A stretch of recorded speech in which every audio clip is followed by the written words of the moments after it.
Jésus est la résurrection, Jésus est la vie. Bonjour, j'espère que cette vidéo vous trouve en bonne santé. Aujourd'hui, on se retrouve pour le partage d'un nouveau témoignage, celui de la résurrection de l'évangéliste Erika. Je suis née d'une famille musulmane et ma mère est catholique.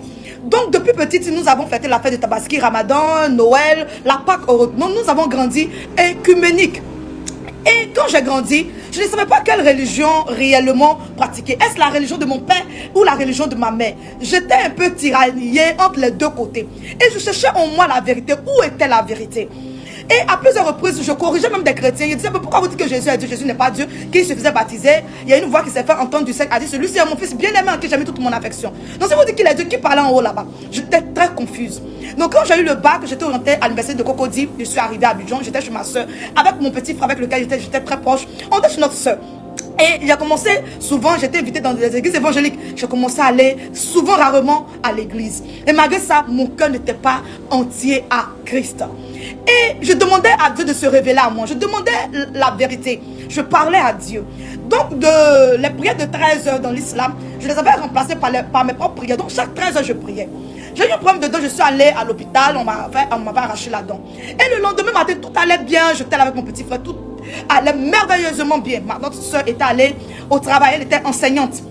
À midi, quand elle est revenue, je lui ai simplement demandé un verre d'eau. J'étais assise parce qu'elle était arrivée pour qu'on puisse échanger un peu. Et tout s'est passé en quelques minutes.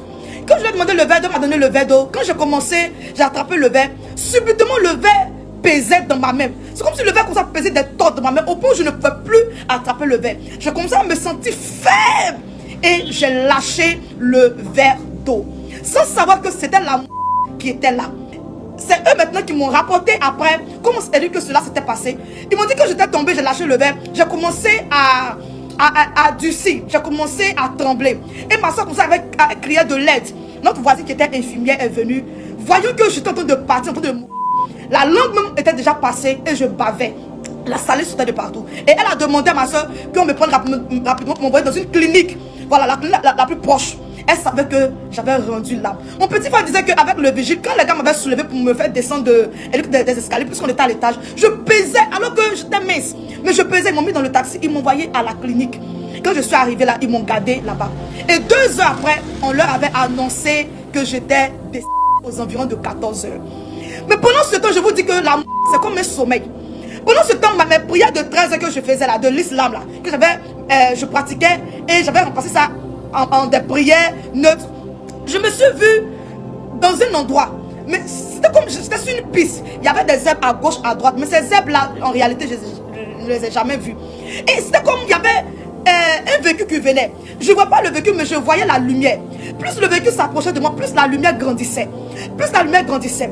Mais quand la lumière s'est rapprochée de moi, j'ai compris que ce n'était pas un véhicule. Et il y a une voix, je vous dis, la voix s'est fait entendre du ciel. La voix avait rempli l'atmosphère. La voix avait saturé l'univers. Dans cette voix-là, il y avait comme des éclairs. Et vous voyez, quand on entend la mer, là, quand les grandes vagues là tombent, là, c'est comme s'il y avait les vagues des grandes eaux dans sa voix. Et cette voix-là me disait, m'a dit, je suis Jésus. Ce n'est pas encore le moment. Va, je t'envoie parler de ma part. Et pendant que la voix me parlait, cette voix-là m'avait porté et déposé, mené dans un stade. Et je me voyais dans le stade avec la Bible en main. Au lieu de mon livre de droit civil, c'était ma Bible, la Bible qui était dans ma main. Et je prêchais Jésus. Je voyais le stade était plein des Chinois, des Noirs, des Blancs. Et je leur prêchais Jésus. Donnez-vous bien Jésus. Et je me suis réveillée. Quand je me suis réveillée, je me suis retrouvée dans une salle. En réalité, je vous dis en réalité, c'est à Yopougon, Maroc. Je ne dirai pas le nom de la clinique en question. Je me suis réveillée à moitié nue. Il y avait un drap sur ma tête. Et j'ai enlevé le drap sur ma tête. Je vois qu'il n'y avait personne. Et subitement, je vois une dame qui est rentrée. La dame est sortie automatiquement. Après ça, il y a un monsieur qui est rentré.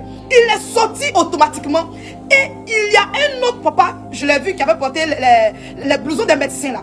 Mais les autres, ils étaient en combinaison tout blanc. Aujourd'hui, comme je suis dans le circuit, je sais que ce sont des infirmières ou des aides-soignants. Et quand le papa là est arrivé, il ne s'est pas approché de moi. Il m'a demandé, il dit, ça va? Je dis, oui, ça va. Mais j'avais des palpitations. J'avais du mal encore à respirer. Il m'a dit, tu es où? Je dis, je ne sais pas, mais je sais que je suis un peu à l'hôpital. Il m'a dit, comment tu t'appelles? Je dis, je m'appelle Erika. J'avais peut-être 19 ans, 20 ans par là. J'étais très jeune. Et le papa s'est rapproché de moi. Il m'a dit, est-ce que tu sais que depuis 14 heures, tu avais l'âme. J'ai dit non, elle dit que je ne crois pas. D'habitude, moi-même, j'aime rire. Il a fait signe au deuxième qui était sorti. Il dit, emmène le certificat. Quand l'autre envoie le certificat, il me l'a montré. Moi, franchement, dit de nature là, tant que je n'ai pas vu, je ne crois pas. Quand tu parles, il dit, qu'est-ce qui prouve que ce que tu dis là, c'est la vérité? Mais j'ai vu le certificat, moi-même j'ai lu. Ali Aya Erika. Ça, je suis venu à 14h23 minutes. À la clinique, je ne dis pas le nom de la clinique. J'étais dépassée. Et le pape Eric me dit, le corbillard, je suis venu avec le corbillard est en bas. Nous sommes venus te prendre, on était venus te prendre pour t'envoyer à la morgue du chute de Yopougon. Mais pendant ce temps-là, qu'est-ce que tu as vu? C'est la question que le pape m'a posée. Et celui qui était derrière tremblait comme une feuille. Il était à la porte. Et il disait, ah papa, bon, voici le rêve que j'ai fait. Il dit, le rêve que tu as fait, que j'ai fini de le raconter, il dit, le rêve que tu as fait, va et fais-le. Et le monsieur m'a regardé en souriant. Il dit, tu as une grande destinée. Et il est parti. Je n'ai plus revu ce monsieur jusqu'à aujourd'hui. Et celui qui était là, l'infirmier, s'est rapproché, il s'est mis à genoux. Et il a commencé à pleurer. Moi, je ne sais pas qu'il était chrétien.